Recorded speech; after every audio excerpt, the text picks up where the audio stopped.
I am boiling my water, and in the meanwhile I have this kind of mug actually. So I have put few flowers in it. So I'll add boiling water in it. So the water is ready. I'm switching it off and pouring it in.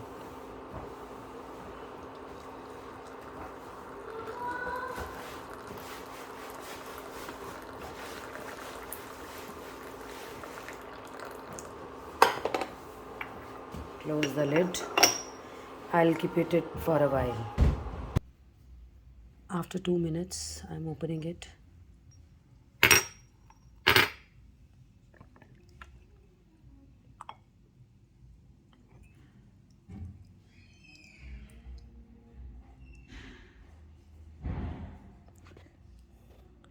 The flowers have given their color and beautiful fragrance aroma in my tea.